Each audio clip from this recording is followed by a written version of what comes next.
పార్కుకు తాళం, ఇదేం గందరగోళం అని ప్రశ్నిస్తున్నారు వైసీపీ నేతలు. విఎంఆర్డీఏ చిల్డ్రన్స్ ఎరీనాలో వైసీపీ కార్యక్రమానికి అనుమతులిచ్చి చివరి నిమిషంలో రద్దు చేసేశారంటూ పార్క్ ముందు వైసీపీ ఆందోళనకు దిగింది. కూటమి సర్కార్ కుట్రలు చేస్తుందంటూ ఆరోపించింది. మరోవైపు వైసీపీకి కౌంటర్ ఇచ్చారు విఎంఆర్డీఏ చైర్మన్ ప్రణవ్. పిల్లల పార్క్ లో రాజకీయ కార్యక్రమాలేంటి అంటూ మండిపడ్డారాయన. విశాఖలోని చిల్డ్రన్ ఎరీనా పార్క్ రాజకీయ రణక్షేత్రంగా మారింది. సోమవారం చిల్డ్రన్ ఎరీనా పార్క్ లో తూర్పు నియోజకవర్గ వైసీపీ చేరికల కార్యక్రమం పెట్టుకుంది. అందుకు విఎంఆర్డీఏ అనుమతి కూడా తీసుకున్నామంటున్నారు వైసీపీ నేతలు. కార్యక్రమానికి అన్ని ఏర్పాట్లు చేసుకున్నాక చివరి నిమిషంలో పార్కుకు తాళం వేశారని ఆగ్రహం వ్యక్తం చేశారు వైసీపీ నేతలు. రోడ్డు మీదనే పలువురు కార్యకర్తలను వైసీపీలో చేర్చుకున్నారు. పార్కు ముందు ఆందోళనకు దిగారు. ఇది పాలసీ లేదు అని చెప్పి ఆలోచన మీకు ఉంటే ఆ నిమిషంలోనే మీరు దాన్ని రిజెక్ట్ చేయాల్సింది.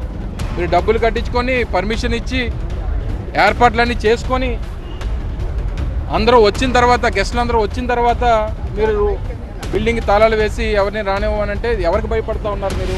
మీరు గేట్లకి తాళాలు వేస్తేనో లేకపోతే బిల్డింగ్లకి కన్వెన్షన్ సెంటర్స్కి పర్మిషన్ ఇవ్వకపోతేనో ఈ అభిమానం ఆగిపోద్ది అనుకుంటే మీ అమాయకత్వం.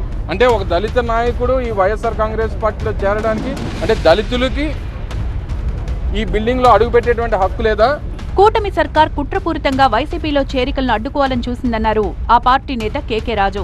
ఇది పూర్తిగా పిరికిపంది చర్య. మీకు దమ్ము ధైర్యం ఉంటే ఏదైతే ఎన్నికల ముందు చెప్పారో, జగన్మోహన్ రెడ్డి గారు అమలు చేసిన ప్రతి కార్యక్రమం అమలు చేస్తాను ఏదైతే చెప్పారో, సూపర్ 6 సూపర్ 7 అన్నారో అది అమలు చేసి చూపించి ప్రజల దగ్గర నుంచి వ్యతిరేకత రాకుండా చూసుకోండి తప్ప ఈ రకంగా అధికారం ఉంది కదా అని అహంకారంతో ఇలాగ అరాచక పాలన చేస్తే రేపొద్దుటి తెలుగుదేశం పార్టీని, కూటమి నాయకులను కూడా ప్రజలు బంగాళాఖాతంలో కలుపుతారు. అధికారులు కూటమి నేతలు చెప్పినట్టు వింటున్నారని ఆరోపించారు వరదు కళ్యాణి.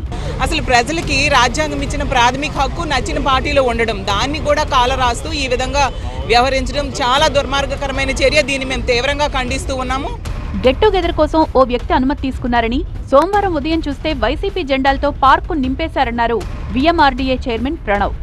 ఒక ప్రైవేటు వ్యక్తి ఆన్లైన్ బుకింగ్ చేసుకొని అది గెట్ టుగెదర్ కార్యక్రమం అని చెప్పి ఏదైతే బుకింగ్ చేసుకున్నాడో, ఈరోజు ఉదయాన్నే వైఎస్ఆర్ కాంగ్రెస్ పార్టీ జెండాలు అదేవిధంగా ఫ్లెక్సీలు అన్నీ కూడా ఒక ప్రాంగణం చుట్టూ ఏదైతే కట్టడంతో అధికారులు అందరూ కూడా అప్రమత్తం అయ్యి వెంటనే అనుమతి నిరాకరించడం జరిగింది. ఎందుకంటే ఇంతవరకు ఎప్పుడు కూడా విఎంఆర్డీఏ చిల్డ్రన్స్ ఎరీనాలో ఎటువంటి రాజకీయ కార్యక్రమాలు జరగలే.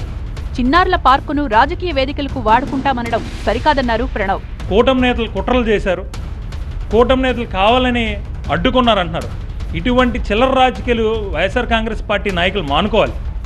ఓ చిల్లర సరైన వేదిక, అది బాలలకు సంబంధించిన వేదిక, దాన్ని కూడా ఈరోజు పెట్టుకొని ఇష్టానుసారంగా మాట్లాడి తప్పుడు ఆరోపణలు చేస్తూ అవాస్తవం మాట్లాడుతూ ఓ మాజీ మంత్రి స్థాయిలో ఉన్న వ్యక్తి కూడా అవాస్తవాలు మాట్లాడుతూ దీన్ని చేయడం చాలా నీచమైన చర్య. గెస్ట్ హౌస్ అనుమతి విషయంలో వైసీపీ కూటమి నేతల మధ్య గొడవ ఇప్పట్లో ఆగేలా కనిపించడం లేదు.